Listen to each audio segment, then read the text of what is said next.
Profite de cette rentrée pour commencer à apprendre la langue arabe. Avec Minute Academy, apprends une langue en regardant une série. Profite de moins 50% avec l'offre actuelle, plus d'informations en description.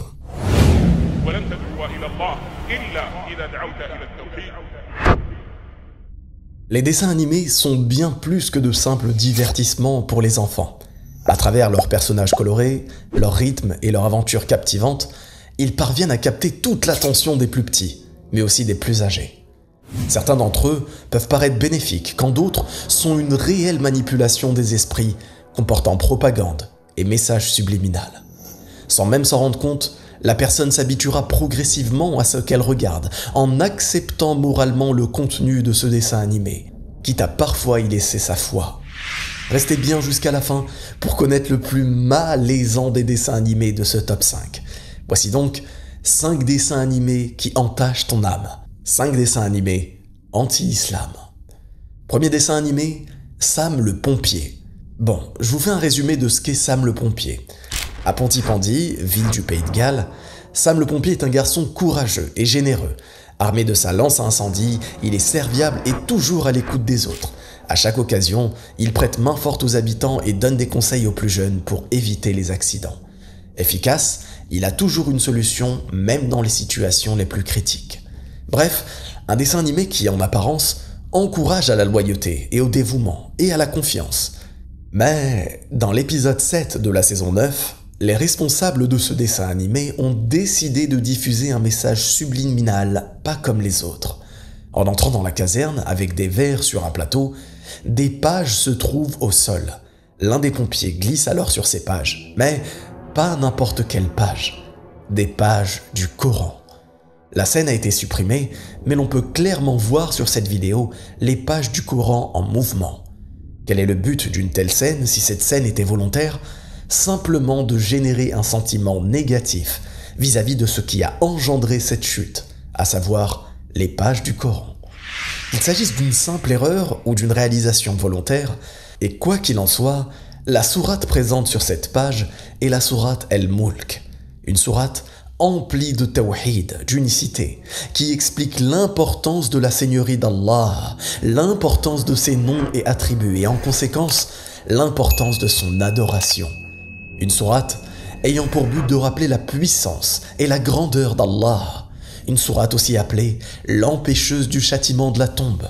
Une sourate qui renferme la raison de la création de la mort et de la vie, car Allah nous informe dans cette sourate « Celui qui a créé la mort et la vie, afin de déterminer qui d'entre eux est le meilleur en œuvre. » Face à cette page du Coran piétinée dans ce dessin animé, s'il y a un seul instant tu te dis que j'exagère, c'est que tu n'as pas estimé Allah à sa juste valeur.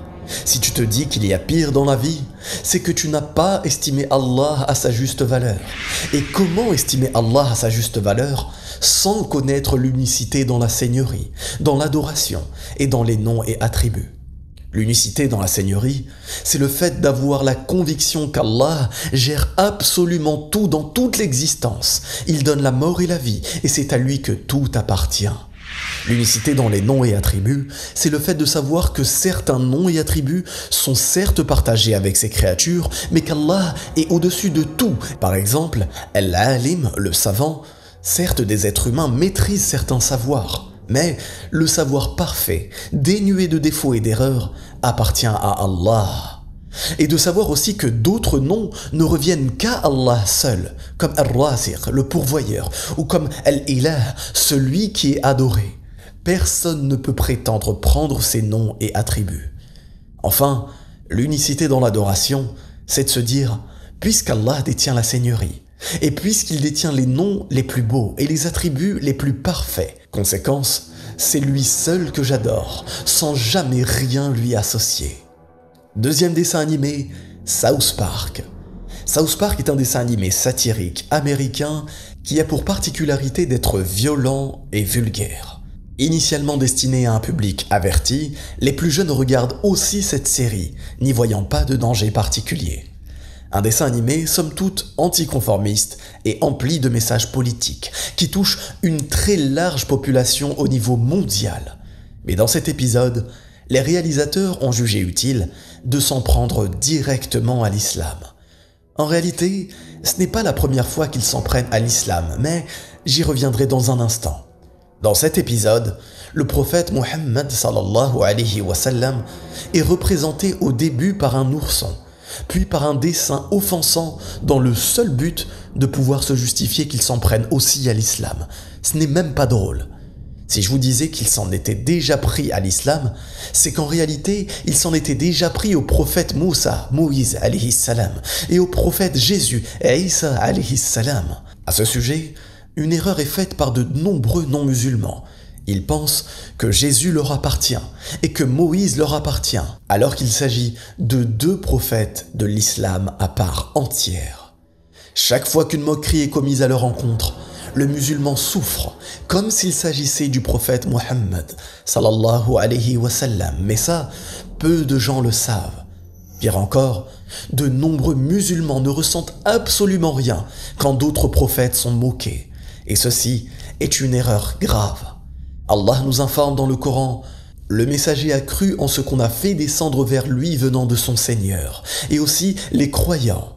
Tous ont cru en Dieu, en ses anges, en ses livres, en ses messagers, en disant: nous ne faisons aucune distinction entre ces messagers. Et ils ont dit: nous avons entendu et obéi. On comprend ainsi facilement l'importance de respecter l'ensemble des prophètes, et ce, même si d'autres religions exagèrent dans la croyance envers certains de ces prophètes. Troisième dessin animé, les Simpsons. Inutile de vous expliquer ce que sont les Simpsons. Une série animée qui enchaîne les records d'audience depuis 1989. Pour faire simple, au sujet d'Homer Simpson, le personnage principal, USA Today l'a cité en 2007 comme faisant partie des 25 personnes les plus influentes des 25 dernières années. Mais pas n'importe quelle influence, car Homer Simpson a également été cité comme ayant une mauvaise influence auprès des enfants. Selon une enquête menée au Royaume-Uni, en 2005, 59% des parents interrogés estimaient qu'Homer Simpson promouvait un mode de vie malsain. Tout comme South Park, les blasphèmes contre Jésus ou Moïse sont monnaie courante. Mais cette fois-ci, c'est l'islam directement qui a été ciblé. Je ne vais pas rentrer dans le détail, mais encore une fois, le message est politique. Dearborn est une ville américaine du Michigan, non loin de Détroit. Cette ville a la particularité d'abriter la mosquée la plus grande des États-Unis. Et forcément, ça ne plaît pas à tout le monde. L'épisode des Simpsons se moque donc du Michigan, qui serait de façon fictionnelle sous loi islamique. Un personnage masculin apparaît comme ayant fait l'expérience de la vie dans le Michigan en ayant porté une burqa. Bref, de l'ironie incompréhensible et de la moquerie totalement gratuite, mettant en avant une fausse représentation de l'islam. Le but est simple encore une fois. En raison de l'influence énorme de ce dessin animé, l'objectif est de décrédibiliser au maximum la religion musulmane, qui attire de plus en plus de personnes raisonnées. En plus de stigmatiser l'islam de façon quotidienne dans les journaux télévisés, les réalisateurs souhaitent être certains qu'un maximum de public jeune, très jeune ou moins jeune, soit touché par cette désinformation, faisant ainsi passer les musulmans pour des insensés. Et il est de notre devoir de ne pas continuer à regarder, lire ou écouter toute personne ou toute chose se moquant de la religion, même catholique ou juive, impliquant indirectement l'un de nos prophètes. Allah subhanahu wa ta'ala nous informe dans le Coran: ô les croyants, n'adoptez pas pour alliés ceux qui prennent en raillerie et jeu votre religion, parmi ceux à qui le livre fut donné avant vous et parmi les mécréants. Et craignez Dieu si vous êtes croyants. On passe au quatrième dessin animé, Witch de Disney. Witch est un récent dessin animé de Walt Disney. Et ce que l'on peut dire, c'est que les scénaristes n'y ont pas été de main morte. Pour faire simple, ils ont été jusqu'à indirectement donner les personnages de Dieu de façon subliminale. Dans ce dessin animé, l'héroïne s'appelle Asha. Elle vit dans un monde imaginaire dirigé par un roi nommé Magnifico, prenant justement la place d'un dieu subliminal. Pourquoi ? Car ce méchant roi a la capacité, ni plus ni moins, de se voir confier les vœux de sa population, et c'est lui qui décide de les exaucer ou non. Bref, du shirk à 100%. Ainsi, ce dessin animé met l'accent sur l'inutilité de faire des vœux face à ce roi méchant et totalitaire, faisant ainsi indirectement le lien vis-à-vis de Dieu lui-même pour des spectateurs les plus jeunes et les moins jeunes. L'héroïne va donc préférer se tourner vers une étoile qui, elle, exaucera tous ses vœux. Ce dessin animé s'attaque à toutes les religions monothéistes, mais surtout à l'islam et à l'unicité. Son scénario tout entier est basé sur l'importance d'entretenir le shirk. Et c'est là le danger de ce dessin animé. Demandez autour de vous, aux gens de 25 à 35 ans, quel a été le dessin animé qui a le plus impacté leur vie. Avec certitude, ils vous répondront assurément Le Roi Lion, Toy Story ou d'autres Disney. Eh bien, imaginez-vous ce que ce dessin animé Witch développera dans le cœur d'un enfant de 5 à 10 ans. Voilà quel est l'objectif cynique de ces studios, éteindre le tawhid.